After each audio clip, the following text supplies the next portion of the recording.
I'm picking apart this bamboo stick, and I'm about to harvest some fruit. So I'm just breaking this bamboo piece apart, getting a little pocket right there. What we can do is we can grab the fruit, and as we get where the stem attaches to the plant, we can twist it around and pop it right off. So we're gonna go do that for some plums. There's one right here. Pick that.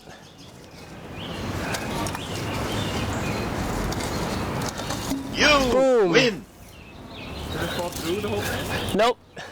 At the layer is stuck in there. So we got that one, and I think there's one more up there, right? Yeah, that one. That one I may just be able to shake down. There they go. Got a couple fruit.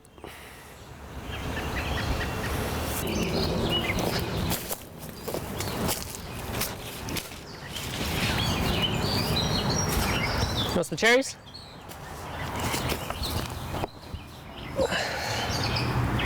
Cherry ASMR? Yeah. Check. Mic check, mic check. Yeah, well, my name is Brandon Ruiz. We're in the 36th Street Garden, occupied by my project, the Charlotte Herbal Accessibility Project. So We got a lot of, like, I just had some cherries. They were very good. yep, we got gosh. a whole bunch of fruits here. We got cherries, persimmons, apples, plums, all sorts of stuff.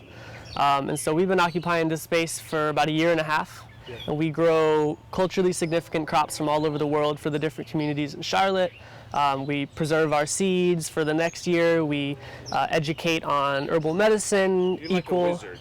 Like an herbal wizard, so to speak. A little bit. What's your official title? I usually say like herbalist, community herbalist. Okay. Yeah, because I work with community, whether I'm in the garden or I'm doing stuff at home for people I know. Why did you get into gardening? What was that origin? You know, what was that like spark for you? Like, were you like, you know, you were 10 in a garden in Puerto Rico or something? Like, I think, I mean, aside from, you know, I always look at like genetically, like what we have in our genetics, right? Like our ancestry, is this something that has been prominent, you know, and farming is just like inherently there. But on like this lifetime sort of thing, I got into it in like middle school. I wanted to plant a garden. I remember it was cool, little alchemy. I was skateboarding a lot at the time, and I made a little ledge that I would skate. And one day, I still like skating, I still liked it at the time, but I was like, you got a little box going. I had a box and I skated and I built it myself, and I was like, you know what? And I took apart the box and I made a raised bed in the backyard of my parents' place, and we put a garden in there. And now you still have that raised bed, and what were you able to grow? Like, So when I started in there, I was doing just some edible flowers. I think I did some greens, some kale, some collards. It was really just beginning. The bed is still there, so I planted some perennials, which are plants that come back every year, just like trees, like certain plants. And I had comfrey. There are about 3 plants: comfrey, yarrow, and St. John's wort. All really good medicines for all sorts of different things. And I planted those, I think, the first or second year after I did some veggies, and I still did some in that garden. And they're still there to this day, which has been a handful of years. how old are you? I'm 21. 21. Yeah. Wow. How has been your evolution in gardening so far? It's been crazy. Community with whether regulation or the South or Yeah. being a Puerto Rican man, like what's this all look like? You know? It's been interesting. I think I've been able to just kind of push through and not accept what's given. What's given is not always bad, but I think I was given these models of urban gardening and let's grow veggies and this and that. And I looked at it the same way I looked at herbal medicine and everything, and I was like, I want culture. I want to see, you know, something that's significant to me and other people, and people can make that connection. Like, we grow the ají dulces right over there in that main field. And so, among many other things, and so we're, you know, growing these different things that have significance, that gives someone a deeper connection towards, like, oh, I'm gardening, I'm growing this, that's cool, or oh, I'm gardening this and my mother used to make this, I used to eat this as a kid, and you know, so there's a generational modality yeah, going on in the roots. You're really taking it to like the next level. You know what I mean? And as far as the roots and teaching that story. yeah, definitely. got their own story and stuff. So that's what I really want to like put a spotlight on, is people to be able to share that. So we'll talk to people and be like, do you want to grow something that's important to you, that's really specific to your culture, to your family, and grow it. And then you also like work full time too while you do this? This is your passion? You would love to do this full time, but you're working, right? I would love to, yeah. I work full time, and I have a company as well, a product line called Puerto Medicinals, and it's tinctures, herbs. I want some. Yeah. Like, we can talk about that. Like the local pharmacist out here. Yeah. The local pharmacist pen. Yeah. And so for this, it's when it comes to having the company, working, it's kind of to the side, but when it comes to the garden and the company, they can tie in really well because we can grow stuff for the company in the garden. The garden and the company can support each other, vice versa. Education can have a main place here, experience as well, so it all ties in. What's your opinion on like environmental justice? I mean, do you really see that as an important factor? Yeah, we got to reclaim all of the stuff that we've lost, especially looking at people of color and the impact of colonialism and everything that's happened to all these cultures all over the world. We've lost that connection. And it's not to say that even the descendants of cultures involved in the colonizing process have lost their cultures too. The world is just, it's crazy. And so environmental justice is really just like a reclaiming of our relationship to the land, of being able to hold this space, be sovereign over our food source. It's all really, really important, especially in the day and age where those issues are only growing. The financial capabilities to have access to these sort of things are becoming looser and looser, and we're at a risk of being so disconnected that the next generation, wouldn't even think to be involved in this sort of stuff. What if I told you inspire a lot of people? Do you know that you inspire a lot of people out here? I know you're hosting classes now, right? Yeah. So Classes and stuff. A bunch of young Padawans coming through the I would hope I do. I mean, I don't want it to be something that's super centered on me. I'm just really like a vehicle or a voice for the plants and for the process that's been happening for a long period of time. There's just been a lot of cool, interesting happenings where we have, like my friend Ariana, who's a doula, and she got reintroduced to that because that is something that's like within her lineage and throughout like Mexico, and she started getting into that, and she started realizing like, oh, you have these plants, and so collaborating and working with those people is really cool to be able to see. Like, she wants us to have like the cramp bark, the castor, and the epazote, and so now we grow all of them because I was like, well, we should grow them. What's the epazote? What's that? Epazote is a seasoning. It's a leafy herb that smells very, very pungent, really almost like sterile, but really aromatic. It's used to cook a lot of legumes in Central America. It's great for like intestinal parasites, for digestion, for cleansing. It's a really characteristic spice in a lot of Central American cooking. So yeah, don't stress. Make sure mess with my boy Southern Tiger. This is boy YungContent.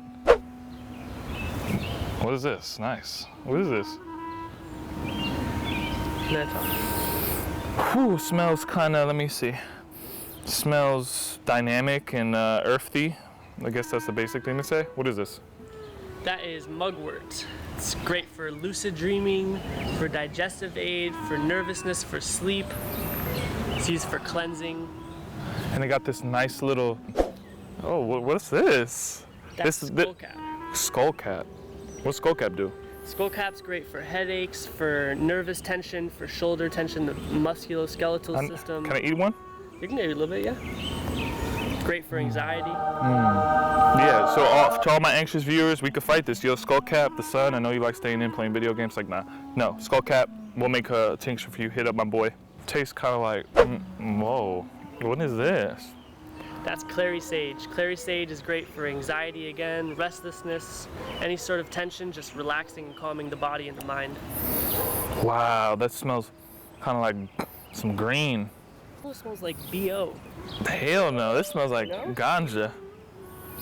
It smells like it smells like a citrusy ganja. Really? Whoa. What's this? That is papalo, native to Central America. It's used in all sorts of different cooking. It's good for digestion, good for parasites, intestinal problems. Papalo. Papalo. Sounds like my uncle nickname. And it's also been used for a lot of different things that are a little beyond my scope in terms of like doula work, which Ariana knows more so. Wow. Yeah. And this place, we're at a church, right? What are they doing? Like, I want to be able to document what's happening. And is this going to be here? I would say it's going to be here for a minute. The new church, Forest Hills, bought the old church, forget the name of that one, and we got it when that other church was owning it. And they were super hesitant over this past winter because they were like, they bought it, they haven't been in any communication with us, we don't know what they're going to do. They were kind of pessimistic about it.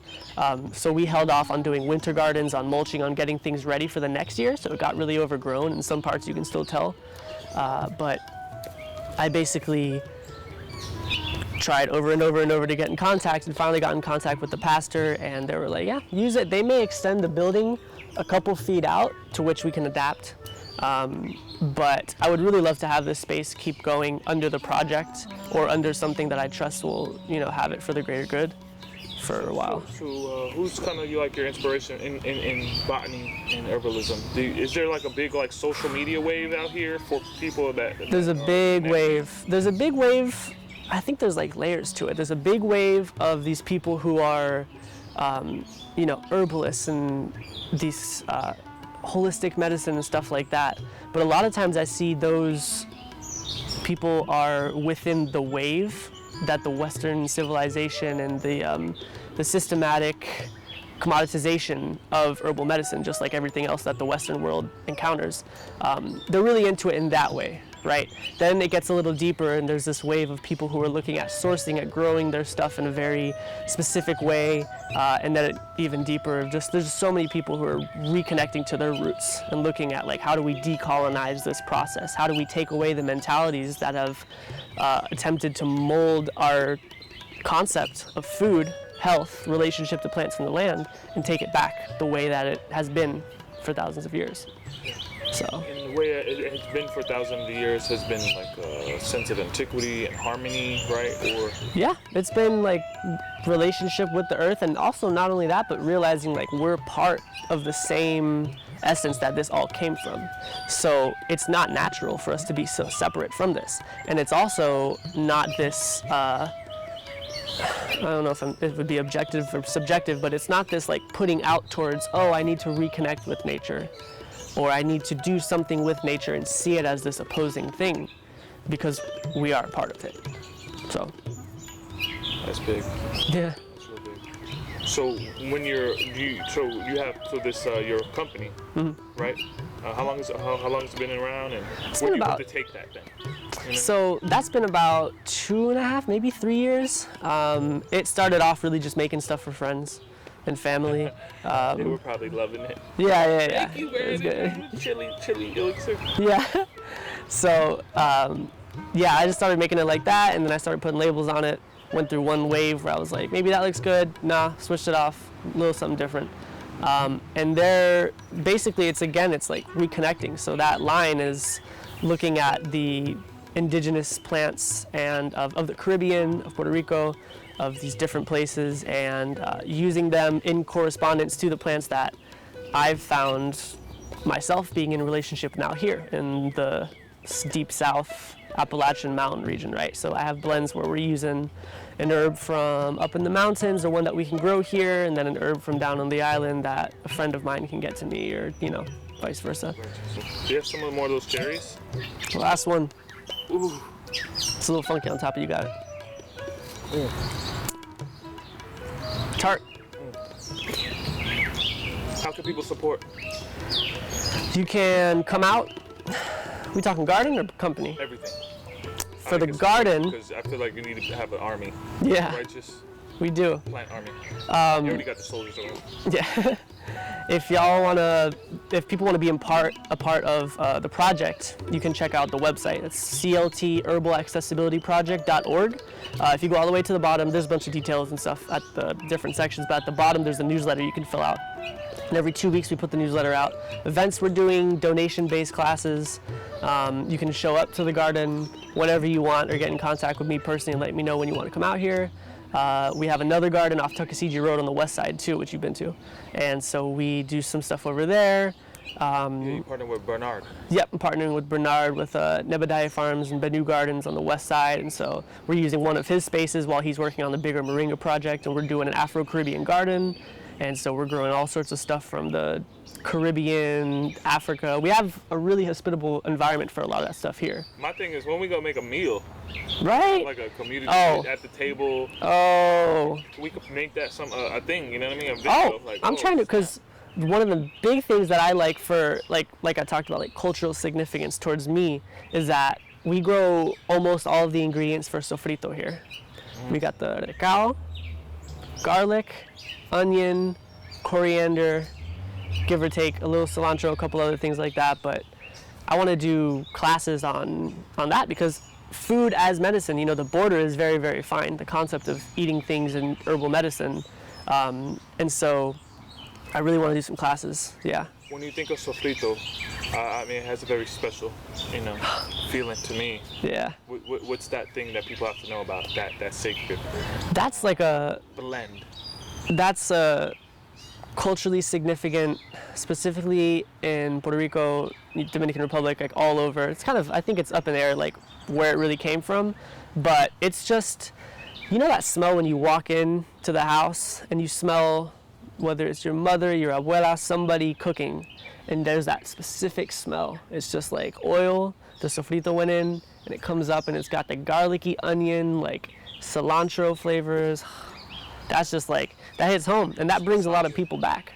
Mira, chico, todo el cilantro está casi listo.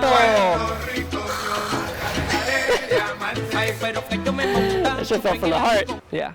Absolutely nostalgic. Yeah. You might have your own little sofrito line coming. Yeah. Oh, well, I was making a, let me try some of that. Yeah. I was making a, I call it Appalachian sofrito, and it was a seasonal thing, but I'm going to start up again for the company as an offering. And that was sofrito as locally sourced as possible. And there was moringa from Bernard and then nettle that we grew here. So it was just nutrient dense, it was rich, it was delicious. I still got a bunch of it in the freezer, like I was cooking with it yesterday. You know, I know there's a big wave of people want to be healthy and try different medicinal things, especially get away from big pharma. Yeah. What's your opinions on that? Do you have people looking for your help? And yeah, I got people who come out and want a specific formula. I do custom formulas. I do the ones that are on the website for the company. And also here, like when you come out and you work and you put in that energy, like you get energy back. You know, you come home with Swiss shards, whatever it is we got going. We got tomatillos coming in soon, just like taking stuff home and, you know, reciprocal, the word. Reciprocity. Yeah, reciprocity, thank you. Yeah. Reciprocity towards, you know, energy for energy. And the money doesn't always have to be involved, and we can do that. We can build these relationships. And that's another part when it comes to the sovereignty, is teaching people, you know, I could shift away from that pharmaceutical industry and stuff and start to look at like, oh, how do I take over my health with herbs and this and that? But it gets to another level when you're like, oh, how do I grow the mugwort so I never have to buy mugwort again? How do I grow my food so I don't have to worry about that? And then that's a whole other level of sovereignty over your body and your health. And you learned this by going to Costa Rica, right? Costa Rica has a special place to you? I learned a good amount of stuff in Costa Rica. It's a little sometimes different to implement tropical to like subtropical and temperate zones. But Costa Rica I go to very often and learn a lot there. I learned a bit in Puerto Rico, as I'm going to start more and more. And I went to school at a school in Asheville, right outside of Asheville, called the Blue Ridge School of Herbal Medicine, and took a program there 2 years ago. And like self-study, you know, like taking courses and getting certificates and getting all these things with labels and names on them and stuff are not necessarily, like, you don't have to do that, right? They give the modern world a sense of pride and a sense of concept of structure and establishment, but they're not necessary. Like, I trust my teacher who's certified and is teaching a course at this school just as much as I would trust my abuela telling me what works for this and that. she didn't go to school for any of that, you know? A really big part of everything with the work I do is decolonizing our relationships, like I talked about already, our medicine, ourselves, our mindset, the land around us, and reclaiming these things, remembering traditions, remembering the things that we've lost, and being able to recultivate those in physical sense and in a mental sense. The island could use that right now. You know? Yeah, the like, island. There's a big art wave that's happening. That's there. That's really beautiful with murals and beautification. But yeah. To even like to the food source. You know? Yeah. Oh, the farming. Is doing that? Yeah, the regenerative farming, food cultivation scene over there is big, and it always has been. It's establishing itself in such a way where now there's more eyes to it after they see like, oh, after Maria and all these different ways, and these people have been doing this for a while. Like, it's nothing new, and a lot of it, again, it's ancient stuff that people remember and people have been working in the traditions with for years and years. So. And when would you consider yourself an Afro-Latino man? Yeah. I think there are certain benefits that I have towards a lighter tone skin in terms of my privilege and like economic capabilities for the most time. But I identify as like Afro, yeah. Latino, especially knowing the etymology. Yep, especially looking back into our culture. And the thing is with also embracing that is that it's so important for so many people, especially because of the anti-Black and anti-African, like, what would the word be? Just like rhetoric that comes out in the Caribbean and a lot of Latin America. Why do you think that is? Why do you think there's this colorism thing? It's because of colonization. It's from colonization. It was put on. It's us. A lot of us are self-hating, and we don't even realize that. We don't see our roots. We don't see our roots in, now a lot of people do, but some people don't see our roots in plátanos, in guineos. They come from Africa. They don't see it in our music, in our congas, in our bomba y plena that comes from Africa. They don't see it in our dialect. They don't see it in everything, and it's inherently there. And so honoring that, realizing that, and bringing that back to light, looking at our history and seeing how we can move forward from there in a mindset and in a structure that opposes and dismantles the oppressive systems that are around us, and so much more. So, righteous. Yeah. Last things to the people. What you got to say? Like speak your piece to the camera. Yeah. This is the outro. You know what I mean? Like what you want people to know. The last nugget. Words of wisdom from Brandon. Oh, words of wisdom. Yeah. The thing that you need people to know. You know what I mean? Before this camera gets shut off. We got to reconnect. Basically, to ourselves, to the food, to the earth, to the plants, in every relationship. You don't have to be an herbalist to come out in the garden and get interested in this sort of stuff. You don't have to become a farmer. You don't have to have all these sort of things, but these are inherently normal in these, you look at a lot of societies that haven't been touched by, which is very small, the modern world, and like these are normal things. And I guarantee that coming out, getting your hands in the soil, whether it's here, whether it's anywhere else, and being involved in that is gonna shift something inside of you and help you sort of reawaken to that. Get involved, people. Stop playing. Get involved. Stop playing with Stop playing. We got plants. Stop playing with my man. I got too much kale. I got too much mint. It's waiting. He'll give you a free cherry. Come out. There you go. Thank you, my brother. Yeah. Thanks for being here. Definitely. I appreciate you. Appreciate